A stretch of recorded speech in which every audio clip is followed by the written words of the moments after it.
Bonjour Joey, on est ici pour parler de ton nouvel album qui arrive à deux. Ouais, c'est ça. Est-ce que tu peux nous parler de la couleur de cet album? Combien de temps t'as mis à le réaliser? Donc A2, c'est un projet que j'ai mis à... Combien de temps j'ai mis à le réaliser? Franchement, j'avais beaucoup de morceaux avant en fait, parce que je fais tous les genres de morceaux. Donc ça a plus été sélectif par rapport au titre. Après, j'en ai rajouté d'autres. Et la couleur, ça reste toujours pareil. Hein, c'est-à-dire que c'est du mélange entre un peu de zouk, un peu de compas, un peu de... Il y a de la variété aussi. Et c'est un mélange de tout ça en fait. Ben justement, les thèmes principaux que tu abordes, c'est autour des femmes, les relations hommes-femmes. Il y en a, ils ont tendance à te classer dans le R&B, mais ouais. Tu as une particularité, c'est de chanter sur du compas.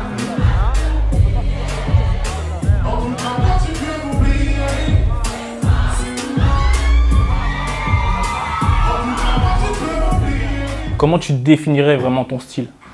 Cette question, on me la pose souvent, tu sais. Mais moi, je dirais que quand on me dit de définir mon style, j'arrive pas parce que moi, j'estime juste que je fais. Pour moi, la musique, c'est un mélange de tout. Tu peux faire de la musique, tu peux mélanger tout. Moi, j'ai fait des sons sur de l'afro.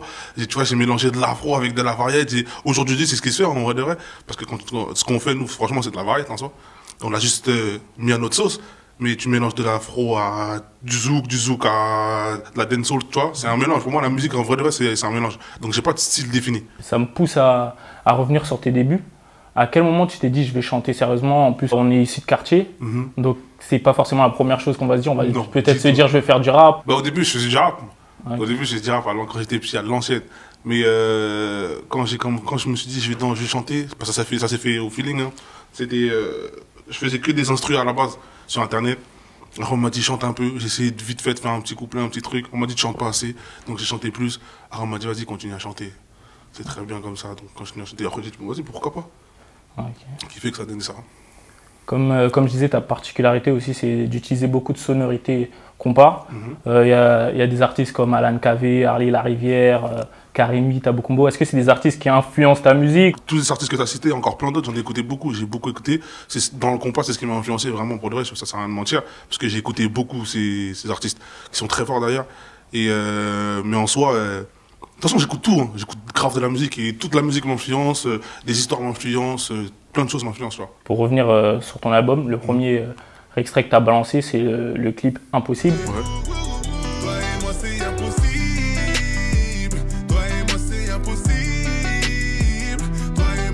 C'est l'histoire d'une meuf qui est en couple avec un mec. Enfin, ou même ça peut être en couple ou pas, tu vois. Ça peut être des géances. Et le mec il se rend compte qu'en fait, auparavant, elle a eu une relation avec un pote, un bête de pote à lui. Donc ça, c'est un peu relou. Oui. Est-ce que toutes ces histoires, c'est que de la fiction ou c'est des choses qui t'ont peut-être touché directement ou des proches ou des... Ah, ça c'est du vrai, c'est du vécu, hein, c'est du réel. De toute façon, je pense que moi j'essaie de prendre des thèmes qui touchent vraiment un peu tout le monde. Dans ma tête, quand je fais un son, je suis au studio, je me dis ah, ça c'est sûr que tout le monde a vécu ça, tu vois. Donc Impossible, je pense qu'il n'y a pas tout le monde peut-être, mais beaucoup de personnes ont vécu ça. Mais justement, la plupart des chanteurs, ils se mettent plus du côté de ceux qui ont trahi que de la personne trahie. Est-ce que toi, ça te tient à cœur de parler justement de ce côté qu'il n'y a pas que les hommes qui trompent, il y a aussi les femmes qui sont dans cette position, quoi. Ouais, je vois ce que tu veux dire, dans le sens où, ouais, pour moi c'est important, parce que la femme, d'accord, la femme c'est la base, mais on fait pas tout le temps il n'y a pas que nous, les hommes on fait des erreurs, tu vois, la femme aussi fait des erreurs. Après pour moi c'est important de parler des deux, la femme comme l'homme, tu vois, comme ça on a le juste milieu, et je me fais pas embrouiller par les mecs, après je me fais embrouiller par les meufs, non, tranquille, tu vois. Il y a un morceau aussi qui s'appelle Mère célibataire, où tu rends hommage aux mères célibataires. Ouais. Est-ce que tu peux nous parler de ce morceau? Comment t'es venu l'idée d'aborder ce thème? Mère célibataire, et j'ai fait une séance d'écoute il n'y a pas longtemps, j'ai parlé de mère célibataire.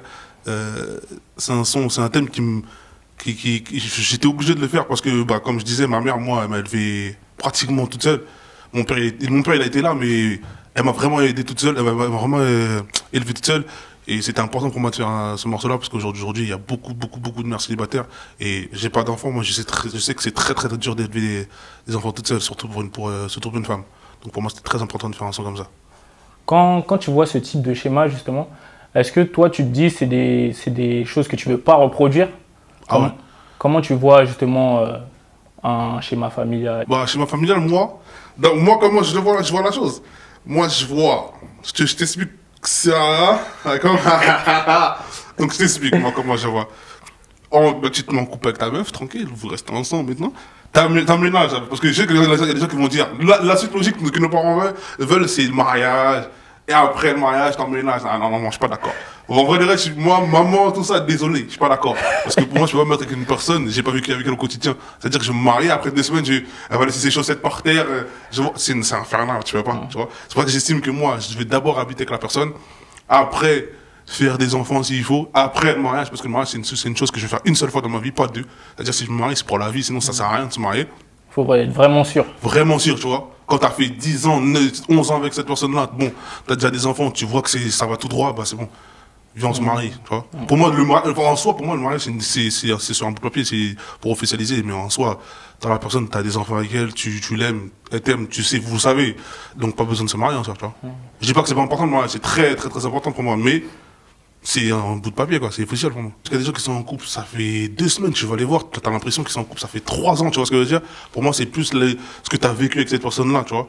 Pour moi, en 1 an, tu peux avoir vécu plein de choses avec une personne, t'es sûr à 1000%. Parce qu'il y a des personnes, ils sont ensemble, ça fait 10 ans, mais au bout de 11 ans, tu vois, ils divorcent. C'est-à-dire qu'en fait, c'est pas une question de temps, c'est plus une question de ce qui s'est passé, ce que vous avez vécu ensemble, tu vois.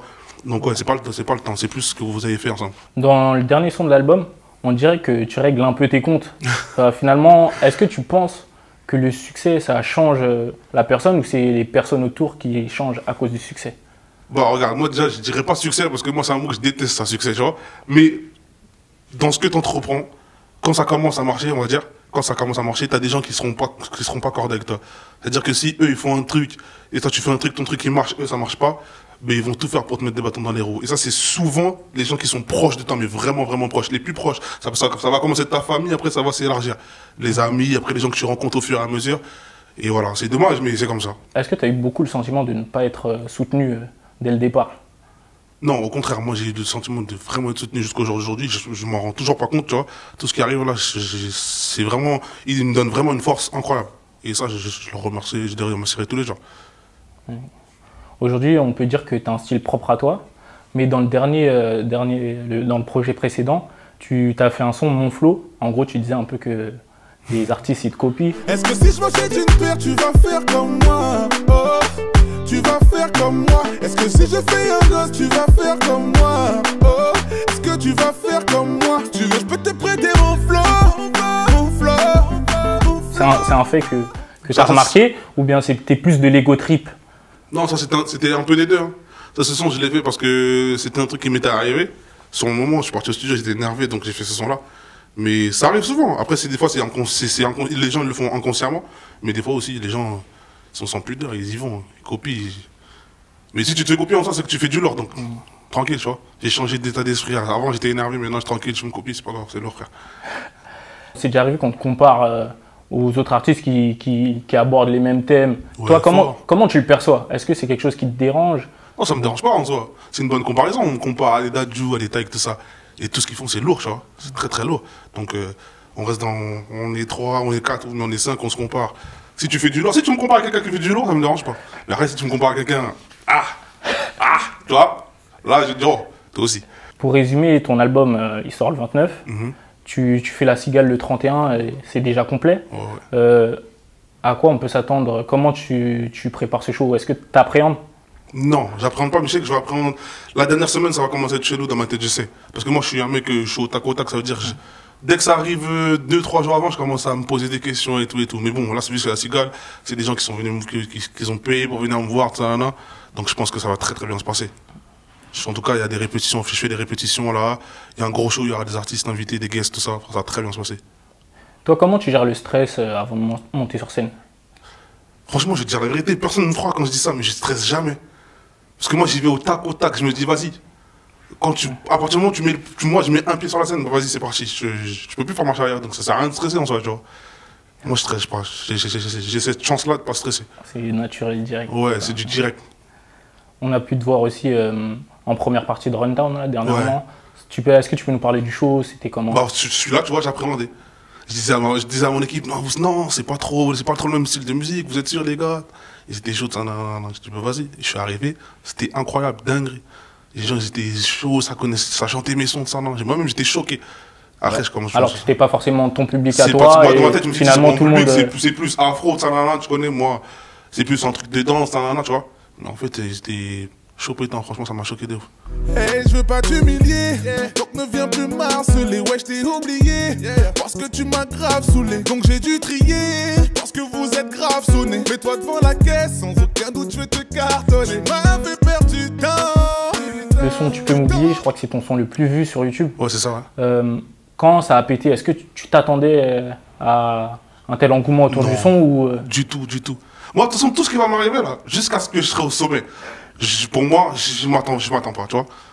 On a fait une cigale, on a rempli en une semaine, 5 jours, un truc comme ça, je m'y attendais pas. J'ai même fait un pari avec eux aussi, encore une fois. Ils m'ont dit, ouais, t'inquiète, ça va bien se passer. On parie. Une semaine, c'est rempli. Je disais, non, jamais, les gars. Une semaine de quoi? Vous croyez, je suis Drake ou quoi? T'as capté? Non, jamais. Je me suis dit, une semaine. Parce qu'aujourd'hui, j'y crois pas, tu vois. C'est-à-dire que là, il y a des trucs encore derrière. Samedi, tournée. Samedi, on va chanter au Stade. J'y crois pas. Tu vois, jusqu'à ce que ça arrive. Et dès que je serai au sommet encore, je vais dire, ah, en fait, vous avez raison, c'est bon. J'ai capté, tu vois. Mais pour l'instant, il y a grave des marches encore. Donc finalement, t'aspires à quoi dans la musique? C'est quoi ton ambition? Mon ambition, je sais pas, hein. C'est faire de la musique. Moi, juste faire de la musique et avancer pas à pas. On n'est pas pressé, tranquille, on prend son temps, tu vois. Déjà, mon proche, j'estime que j'ai de la chance parce qu'il y en a qui sont là depuis très très très longtemps, tu vois, et qui charbonnent. Et c'est dur, c'est très dur, tu vois. Et moi, j'arrive avec un son, tu vois. Donc j'estime que j'ai de la chance.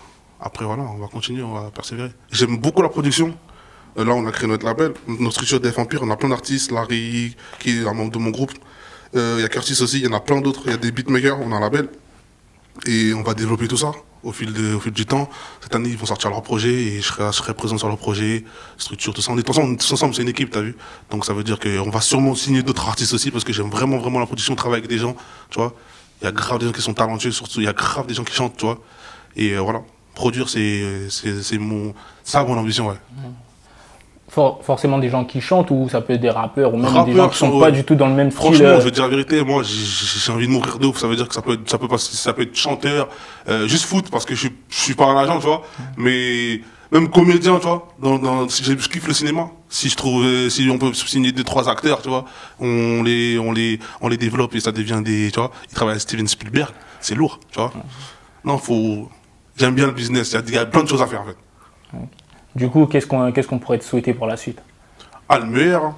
Et que ça pète, qu'on arrive enfin en haut, tout en haut. C'est ce qu'on te souhaite. Est-ce que tu as un mot pour conclure cette interview? Allez tous prendre le projet de 29 mars.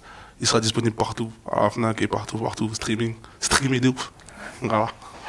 Ok, merci à toi. Merci en anglais.